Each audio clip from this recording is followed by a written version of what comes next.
Hello and welcome to Read with Pride, a podcast focused on LGBTQIA+ literature brought to you by the Ocean County Library's Ocean Pride Committee. Hi, I'm Diane, pronouns she, her. I work at the Toms River Branch and I'm on the Ocean Pride Committee. I'm also on the Ocean Pride Committee. My name is Lexi, I go by she, her, and I work out of the Toms River Branch. Hello, my name is Elliot. I work in the Toms River Branch. I'm also on the Ocean Pride Committee and my pronouns are he, him. Hi, my name's Frankie. I work at the Lakewood branch. My pronouns are he, him, and they, them. And I am also on the Ocean Pride Committee. And we're here to talk about books. We're here for June is Pride Month, so we have a little bit different for our podcast. We're going to talk about a bunch of different books that we're interested in. Who wants to start? My selection for this book cafe is the book God Killer by Hannah Keener. It is really fascinating to me because this is what is known as a queer norm book. This is a high fantasy story that has magic and gods and warring kingdoms and political intrigue, but it does a phenomenal job of integrating queer characters and queerness into the world without having to replicate fantasy homophobia or transphobia. And it's really delightful as an LGBTQ plus person to just see people like me in a story and not have to suffer for it. Yeah. This is a world in which different gods are created by the wishes and desires of people. Gods pop up all the time for all sorts of reasons. And about 3 years before the events of the novel, a war was waged by the king of the kingdom of Midran to eradicate all gods from the land. And now the worship of gods is forbidden, but you try telling people to stop wishing and desiring and wanting better than what they have. There is a class of people, the Vegas, who are effectively divine exterminators. They're sent in when a god may have popped up in a small village and decides to poison the waters until they get a particular sacrifice. Our primary protagonist, her name is Kissin. She grew up in a small fishing village as part of a favored family of a local ocean god, and her entire family was sacrificed to a fire god. She barely made it out alive, and as she has come to adulthood, she is a Vega, she is good at it, and she enjoys it. Until one day, she meets a young girl who has a god problem that she can't fix by killing the god, because if she killed the god, she would also kill this young girl.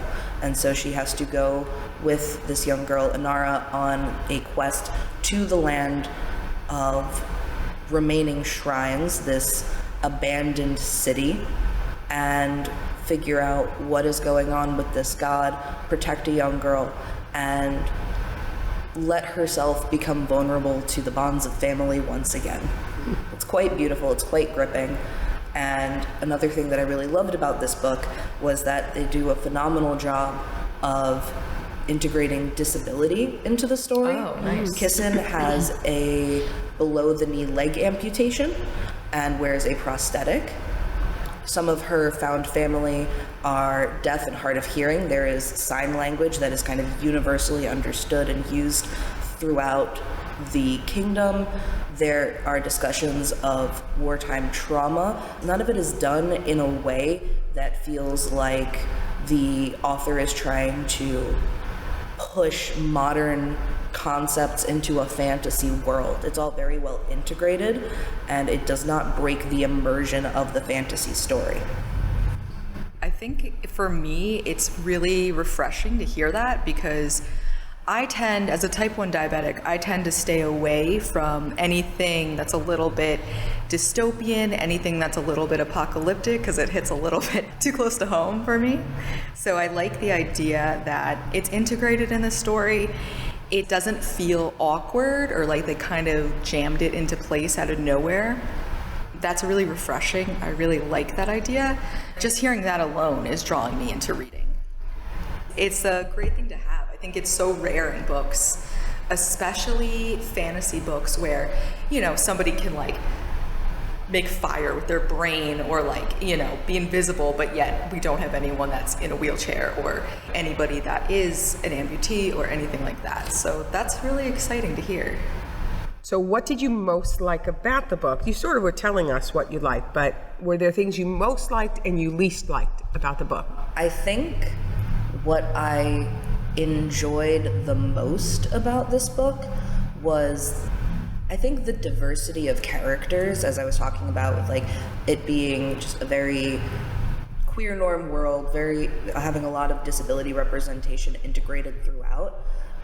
All of the characters felt very believable because of their complexity and flaws. And I felt like even if I wouldn't necessarily like everyone who I met, I understood what drove them in a way that made the story very compelling for me. What I don't like, I really enjoyed this book, so what I'll say is that the second book is out, but the third book isn't, and I want more. So that leads to another question. Have you read any other books by this author? Yes, I have. I read the sequel to Godkiller, Sunbringer, which picks up about immediately after the end of this book. I'll say I consumed this by listening to the audiobooks. The first one was on Libby, and the second was on Hoopla. And I found that when I'm reading a high fantasy story like this, where there can be so many different characters, listening to the audiobook can be a very helpful way to keep track of different characters and plot lines, because often narrators will use different voices for different characters, and I really enjoyed that reading experience.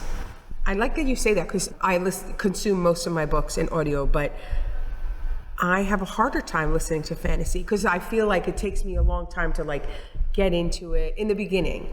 Right? That's what I feel anyway. Yeah. But I guess you're right. If they do the different narrations, but because I'm listening to it so fast sometimes, you don't always get the narrator then if you're listening to it at 2.0 or something. I mostly listen at 1.75, so I understand sometimes I get the wrong pronunciation of something because it's so fast. But broadly speaking, I really enjoy getting to hear the story. This was a case where I think the narrator really enhanced the experience. I was able to feel a lot of the emotion of the characters, and there are several different perspectives, different chapters, multi-point of view kind of story.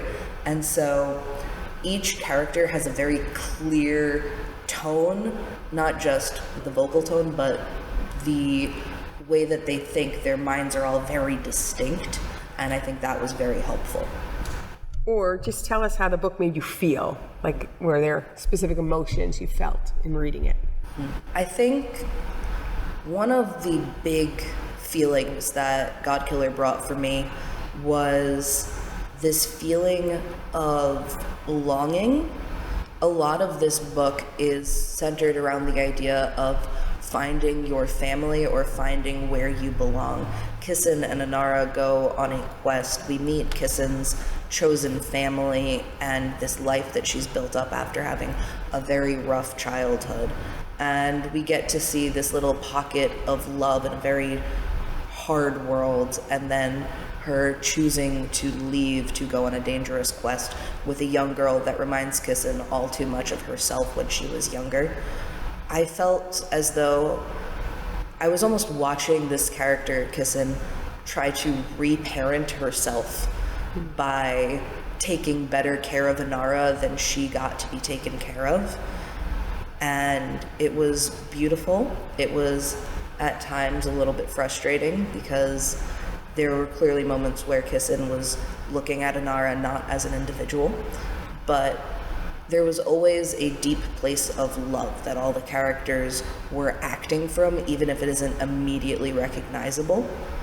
And I felt very touched by that. So Elliot, what did you read? I read a romance novel called Waiting for the Flood by Alexis Hall. This is their pen name, and they use a pen name because, in their own words, their day job is not compatible with writing queer romance, which I felt was a little heartbreaking, and it made me want to read this book more. It is a romance novel, which I haven't read a romance novel before, but a first time for everything. That's super interesting. I think that the idea that the author uses a pen name for that reason is really intriguing, because you would think that, I don't know, in 2024 it would be a little bit easier to have the two lives combined, but that's really interesting. I know that you said you thought it was kind of heartbreaking. Do you think that that duality influenced the writing style at all? Did it feel different to you? No. I felt like the story went naturally. One thing that I really appreciated about this book is that the main character, Edwin, has a speech disorder called disfluency or stuttering. And my original major in college was speech and hearing disorders. Having a character whose focus was not stuttering, it was just another characteristic that they had, was fantastic. One thing that I would note about this book is that there is very technical jargon peppered in through a tender prose.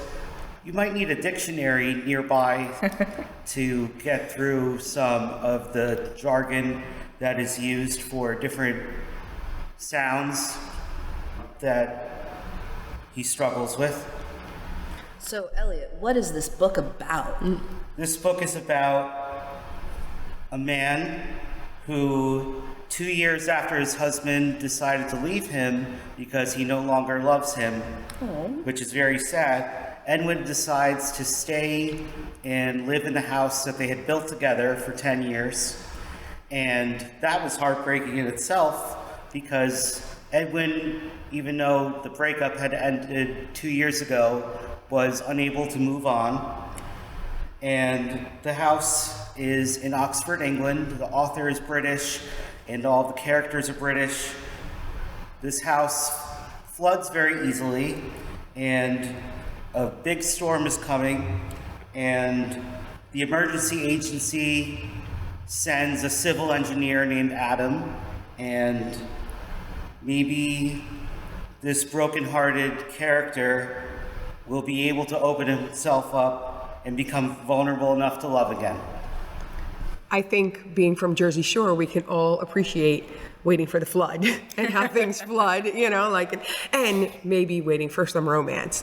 I think it's so interesting you chose romance, because when we were talking about this, there were specific nonfiction books that you were, so do you not tend to read fiction as much?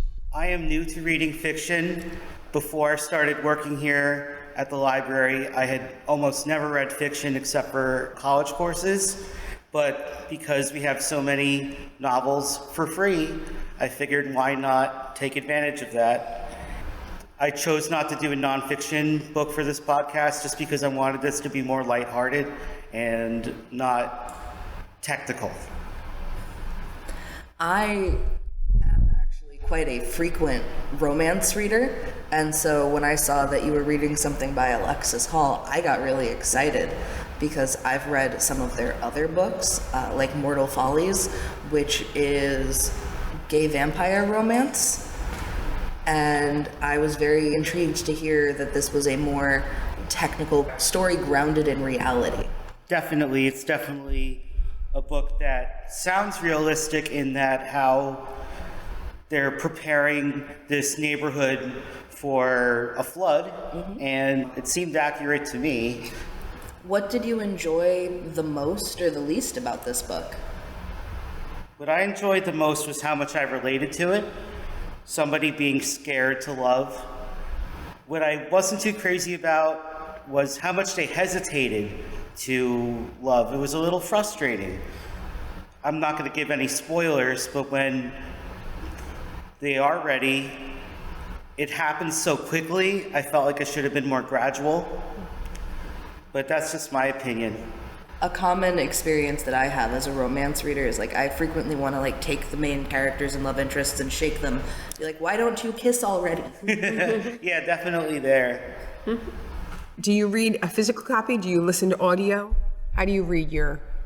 I definitely like to read a physical copy, especially for fiction, because I like how in my own head I can change the voices. Were there any quotes or passages in this book that really stuck out to you? There's this one part towards the beginning where Edwin shares with us, the reader, "This is the story of my life, standing on the edges of things and worrying when I'm supposed to just walk through them." Edwin is frustrated, maybe just as much as the reader. He feels like there's pressure to move on, including from his former mother-in-law that still reaches out to him. And Edwin's like, "I'm not really a part of your family anymore." And she says, "Oh, you'll always be a part of the family." That's awkward for Edwin.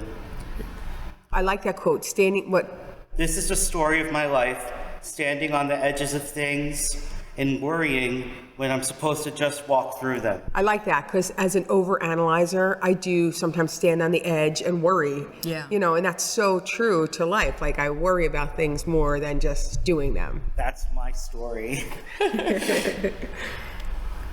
So I have a question for you. Both of our books, it seems, deal with disability in some way.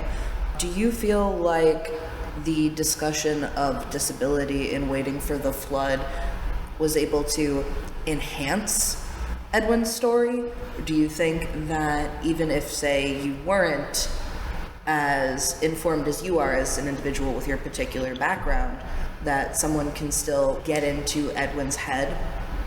Definitely, I think they would be able to relate even without having to take international phonetics courses. And I think that even if you don't know some of the words, skip past that word, you're going to know what's going on. I think you would be able to get into their head, and I like how sympathetic it is towards disfluency and stuttering. It's not an obstacle for the book. It's not an obstacle in the writing. You picked this up because you thought it seemed interesting. Did your opinion change as you read it? Did you like it more? Did you like it less? As a romance book, first-time reader, I felt like it definitely grew on me. I actually became tearful only in the first dozen pages because how shy he is, how self-conscious he is over his stutter, even though the other characters don't seem to mind. He's very self-conscious. He actually writes, Edwin speaks and says to another character, "Most people think I'm shy, but it's more of a self-consciousness. When I was younger, I was scared of people only listening to how I say things, not what I say. And the more you think something like that, the harder it is to risk saying anything at all." So that made me cry. Understandably so. I think, and I would love to hear everyone's opinions on this, I feel like queer stories are an excellent avenue to discuss other intersections of marginalized identity, because as LGBT characters and worlds in fiction seem to be getting more and more popular, authors are able to bring in more complex stories. Yeah, I think that's a really good point to make, that stories are definitely becoming more multidimensional and not just one thing. So while I'm really excited to see that queer stories are becoming much more accessible and mainstream, it's nice when you have stories that are more than just one thing. Like, yeah, this is a horror story or this is a mystery, and the queerest thing about it is that the main character is queer. It's nice when it has other facets to it, like the intersection of being a person of color or of having a disability or something else that is also marginalized. So that is something that I really appreciate as well, and I think a lot of readers do. It makes it more real because people are not just one story. They have a lot of different things going on with them. So it's interesting to be able to see that reflected in writing. Yeah, I guess probably in the last few years is when I've read more queer authors, but there's more queer literature out there. I feel like I'll pick up a book, I don't know what it's about, and then it's a asexual couple, well, asexual person, or it's a queer couple. Like, it's not as, I do feel like LGBTQ literature is getting out there broadly. And I think what's interesting is in more LGBTQ literature, you do find different abilities, even more than the contemporary romances. You'll find definitely more differently abled people in the LGBTQ reads. So what did you read, Lexi? I was trying to pick between a bunch of books for this podcast because I was reading a few and then I was trying to narrow it down. So the book that I really would like to talk about more is Her Body and Other Parties by Carmen Maria Machado. This book was really interesting because it is not just one story, it is a collection of stories. So it was interesting to have a theme throughout of fantasy and horror and sci-fi and otherworldly happenings, all kind of with a queer twist. Not every story focused just on like a queer main character, but it was really interesting to have that. It was good. It was like a taste test for different stories. And I liked it because it felt like I was getting more, more like queer stories than just one book. It felt better, I guess. So since this is a collection of short stories, can you give us possibly a summary of a couple of the stories that stood out to you? They were all pretty interesting, and some of them were like really, really different from each other. I will give this is important, a trigger warning, because this book does deal with very sensitive topics. There's a lot of violence, there's a lot of graphic wording, all of that kind of stuff. So if you try to avoid books that are violent towards women or are graphic, it might be better to maybe read this with a careful lens or avoid it. But for the most part, you probably would find one of the stories at least interesting. They're all pretty different. She has a very unique voice, and that's something that I really liked about her. So a little bit of these stories, just kind of like a little snippet of each one or just a few of them. There are stories that deal with heterosexual marriage and then through a lens of the wife discovering that she is bisexual, but she doesn't have any sort of hang up with that or any sort of, negative feeling with that. It's really interesting. She doesn't focus. There's like an instance where she is drawing a woman in an art class and finds out that she is attracted to that woman. And she talks about how she doesn't like that attraction, not because it is queer, but because she doesn't want to see that woman as an object. And it's very interesting. And a lot of the stories kind of deal with that and the role women play in relationships as well as in kind of society and how they can be objects. They can view others as objects. It's really interesting. The role and how we see women is very prevalent throughout.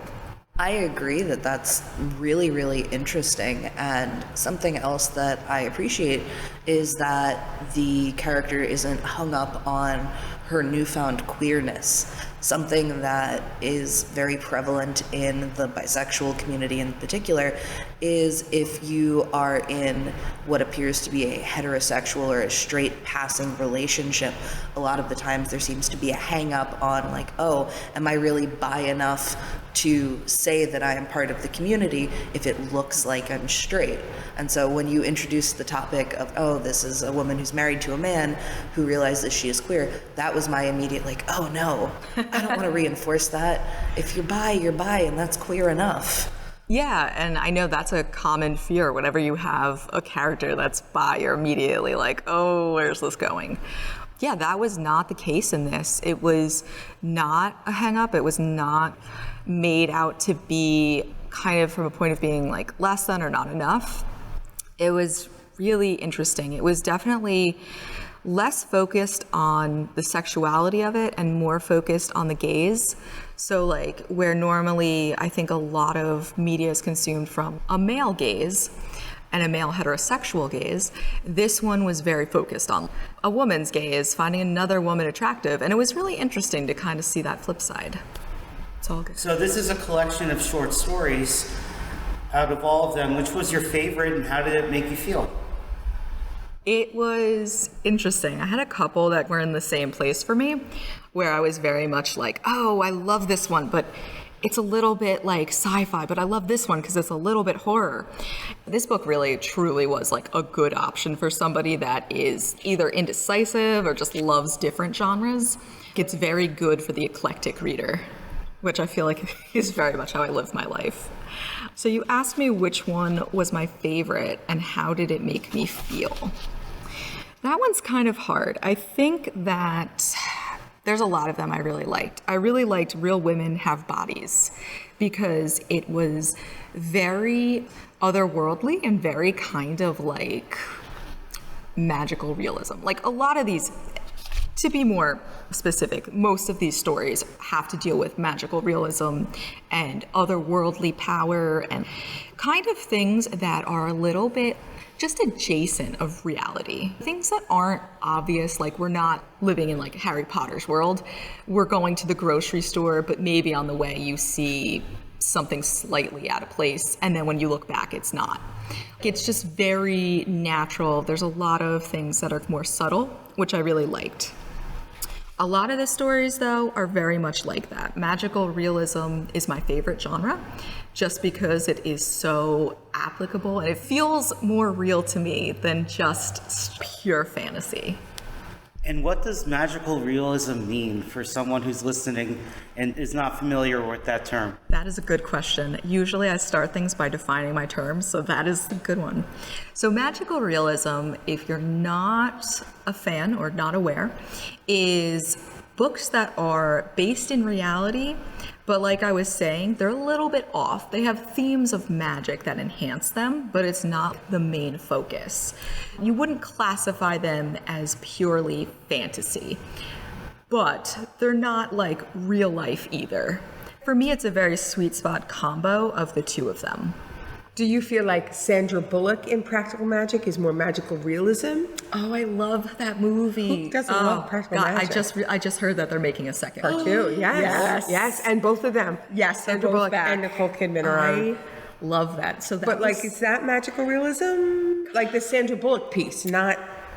Yeah, kind of. So okay. like that is, I mean, that's like a little bit, I would say personally more exaggerated for the movie, okay. But yes. Mm-hmm. So I think it's a book too. I don't know if it is a book. Have you read it? No. Okay. Neither have I. No, so I would love to. And it's an author that we might have had visit the library. We did have her visit. I hope she's not listening to this. I had her sign my book and I never read it. Oh, but you know, it's important. Signed books doesn't have to be right. Yeah. But I read other snippets of things that she wrote that I really loved, and I really loved Practical Magic. That was one of my favorite movies growing up. Mm-hmm. That movie is cool in the fact that it really intertwines like kind of like, I don't know, more not like boring, but more like mundane parts of life with the little magic parts, or like little things that are like, that's kind of off. So I guess I would, like, for a movie version, I guess I would say yeah. Mm-hmm. But yeah, I love that movie. Yeah, sorry I dipped into movie. Because in my brain, I feel like sometimes I'm a librarian that maybe cheated her way through her degree. Because like, I'm like, what does magical realism mean? And what does, you know, like, sometimes the genres, I don't always... Like, if I like a book, I like it, and I don't always category. Oh, that's totally, you know? That's totally valid, Diane. Mm-hmm. That's totally valid. I feel like I did a little bit more of the labeling with genres because I like to write, and I did a lot of writing in my younger days, my college days. Mm-hmm. I'm also like that too. That's what I was saying with being like eclectic. Like, I jump all over the place with different genres. You mentioned that this collection touches on a bunch of different genres, speaking to the eclectic reader of horror and fantasy and science fiction. What would you say was the scariest part of the book? I think the scariest parts of this book are the fact that a lot of these are real life situations of violence, which is very scary to think about.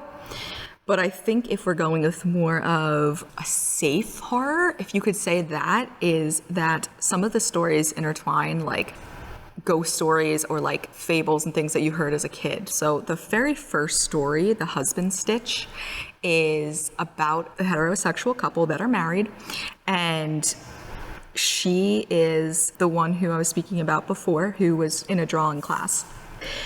I'm not going to give the spoiler away, but she is a reference to the story The Green Ribbon, where the woman wears the green ribbon around her neck and never takes it off and no one can touch it or whatever.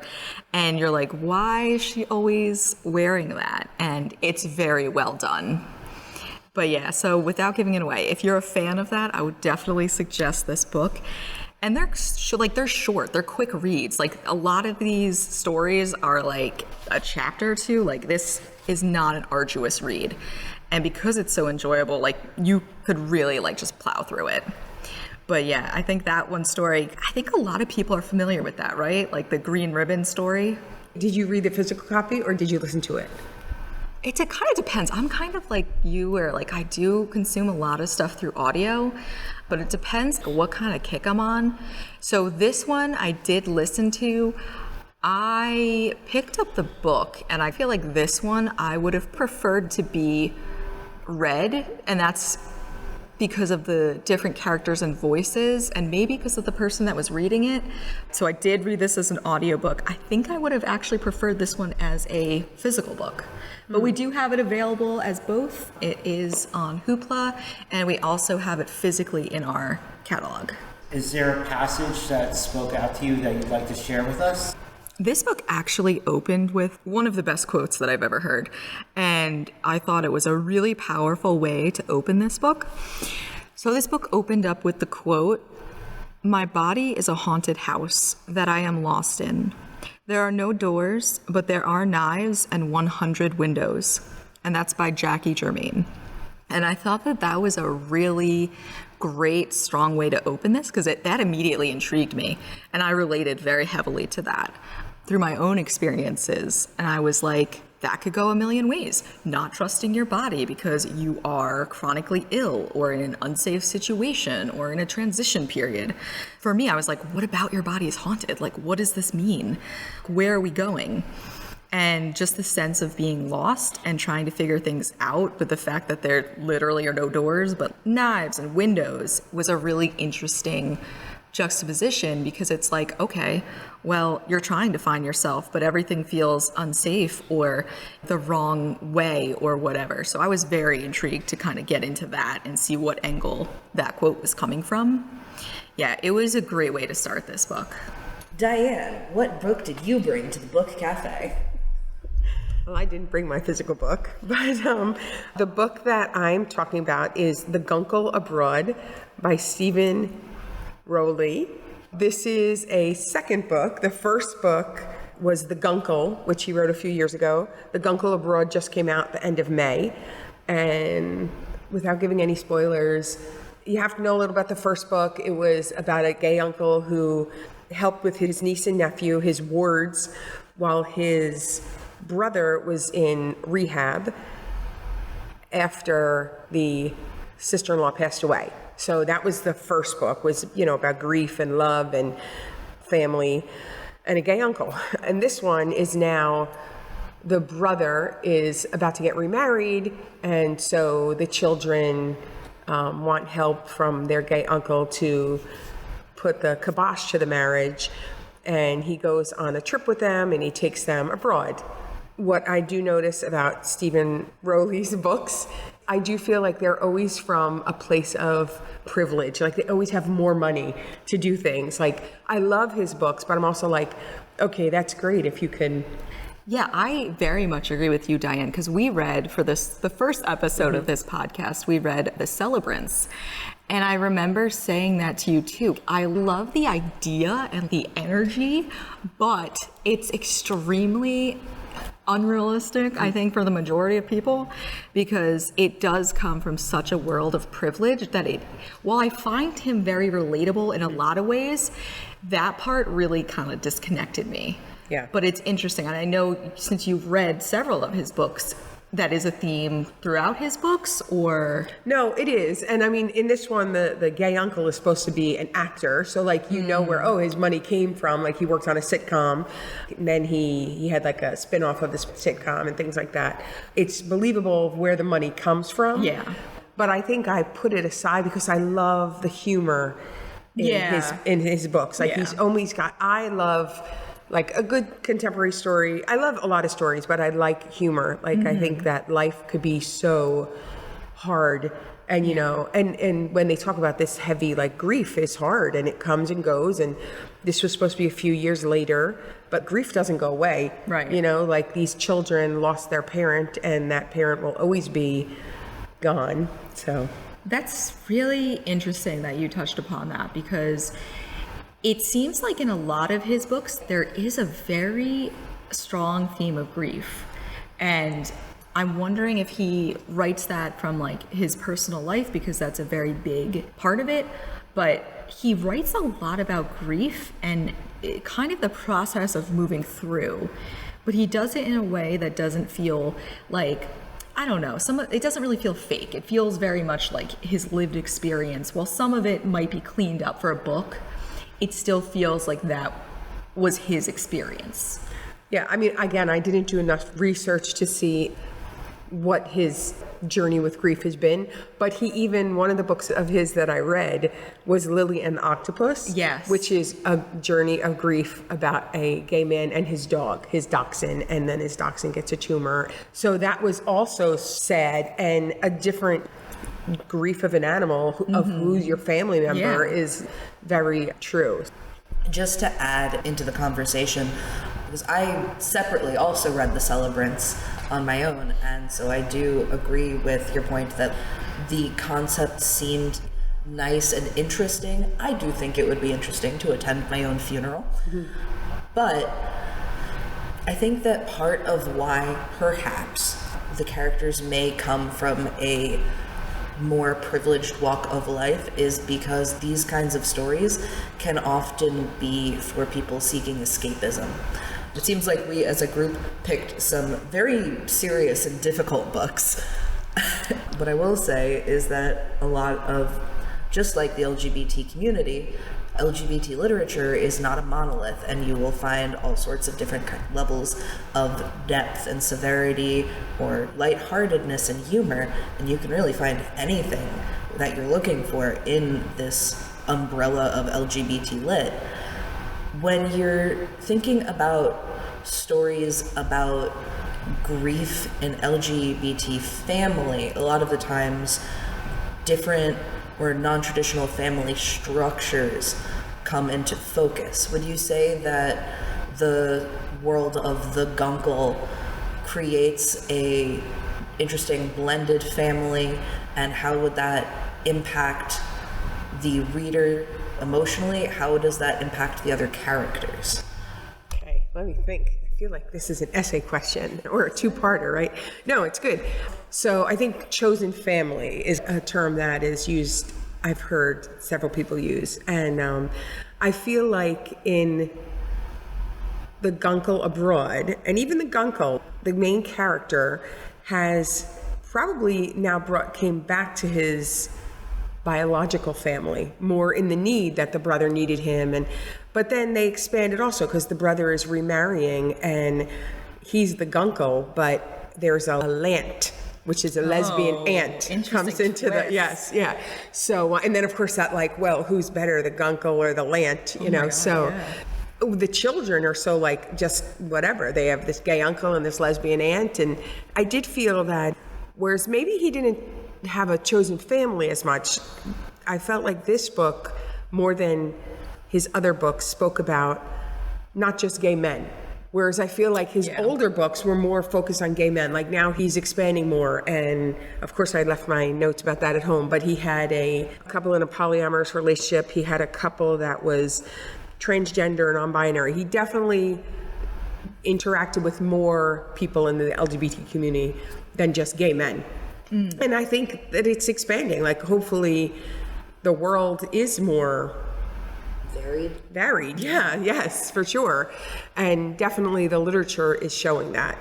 I think that humor, like I said, you're right, this could be a lot of escapism because there's a lot of humor. There's a part where he brings them to Austria and they walk in the same footsteps as Julie Andrews in The Sound of Music. Parts of it were very lighthearted, and I think that's what you want to do in life. Some of it is heavy and some of it is light, and hopefully you have more light than heavy.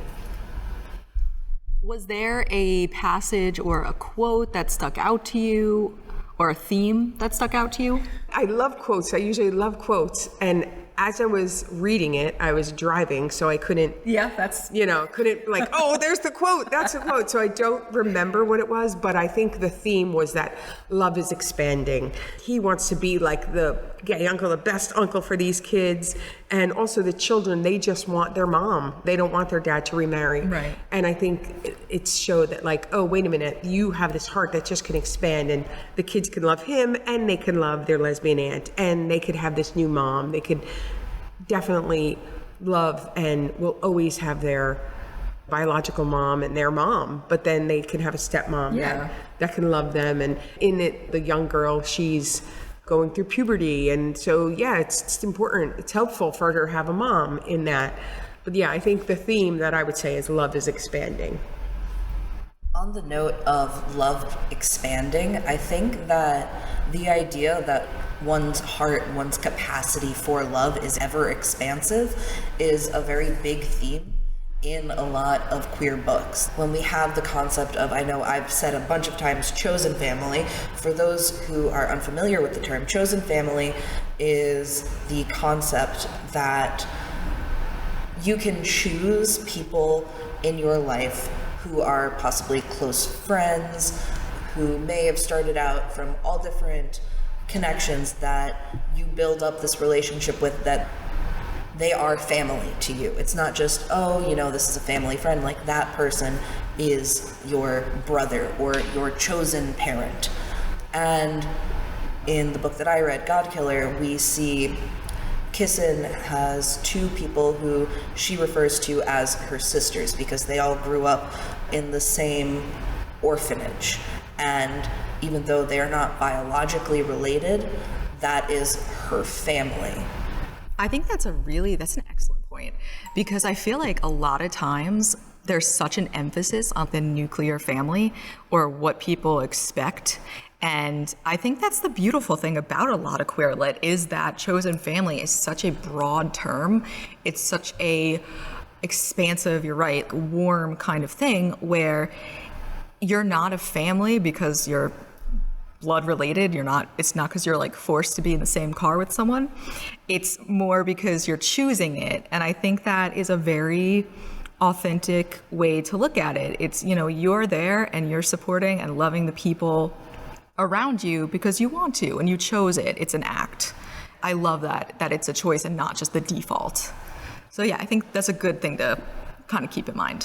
When we're talking about grief and loss, often the first thing that comes to mind is death, but also divorce can be a part of it. And about Edwin in Waiting for the Flood, and having been divorced for 2 years, and it's really hard for him to get past it because the biggest thing is that he's living in the house they shared for 10 years, and the ex has moved out, but all these memories and open spaces in the house no longer have the same meaning. Or there used to be, a painting in the hallway. Now that painting is no longer there, but it's obvious there used to be a painting there, but it's just empty. One quote I wanted to add was from the back cover, actually. Love doesn't only leave scars, sometimes it heals them too. I thought that was really nice because Edwin's attitude towards love changes throughout the story, and eventually he feels healed.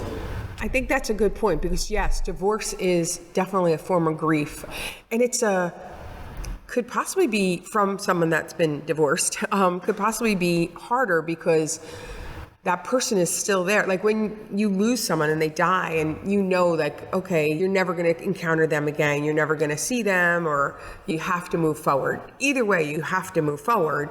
But I think with divorce, I was divorced to someone and had children with them. So I had to encounter them still. But like you said, love can heal too. The love that we had, again, just expanded, that we were able to overcome the grief of the divorce and heal and become best friends and love in a different way.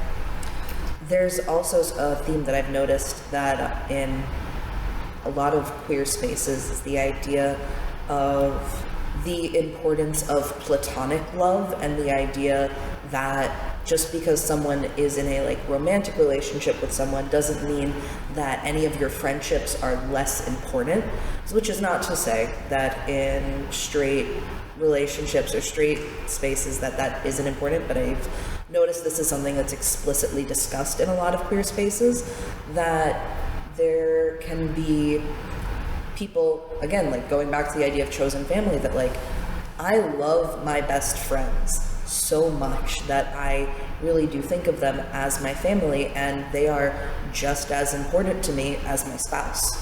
Yeah, that's a good point, because I like that a lot of queer lit, they destigmatize and deprioritize the idea that romantic love is the best, and it's singular, and it's all consuming, and you go to one person for all of your needs and everything, and all of that jazz. And while it's a valid idea to have a relationship or love be a big part of your life, I do like that it's not just romantic love, it's platonic love, or that friendship that is very, very close and intimate and you share things with. And it's not any less just because you're not a couple or living together or whatever. I do think that's a nice thing about queer lit. I love that you say that, because I haven't been in a romantic relationship in a long time, but I've still had so much love from friends and family. And then I think of my child who's aromantic, asexual, and they definitely feel that there's not always enough literature for them, that you can definitely love things and they don't have to be on a romance level or a relationship level. I do think that, kind of the aro ace, kind of that whole identity does have a very big lack of representation, even within the queer community. Mm-hmm. I've noticed a lot of books that mention if somebody is ace or aromantic, they're not the main characters. Mm-hmm. So that's interesting. Yeah, I would agree with the fact that there is less literature. Mm-hmm.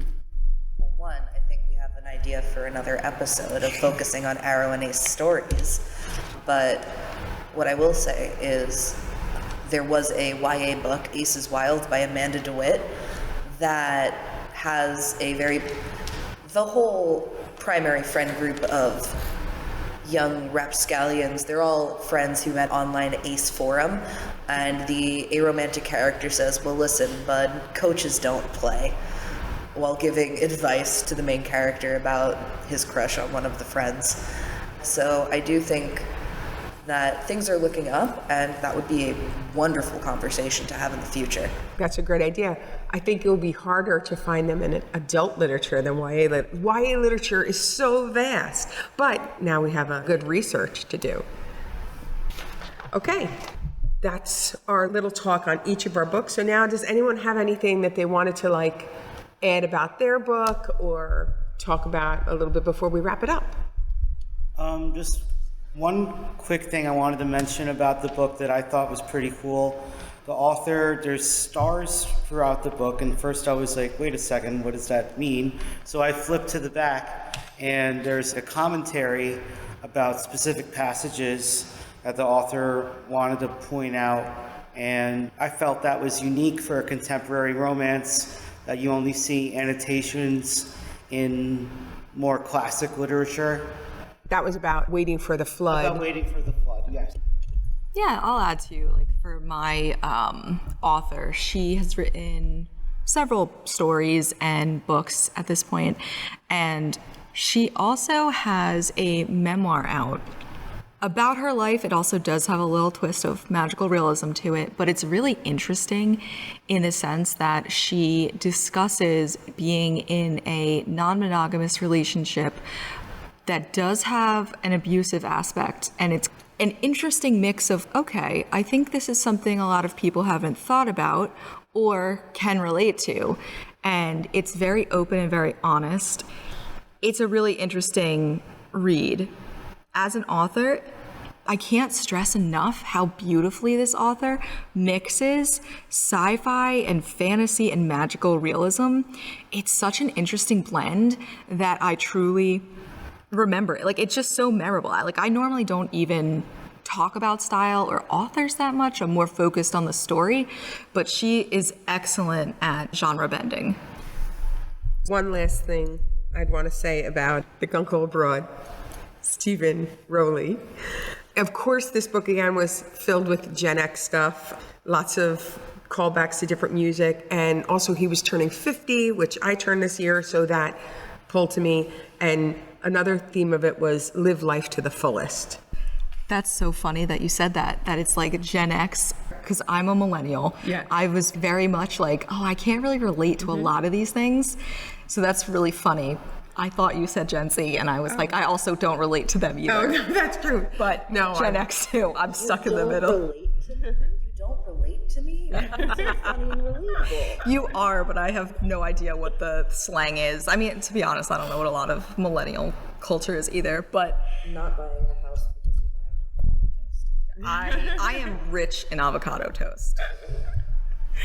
That and Starbucks coffee, no.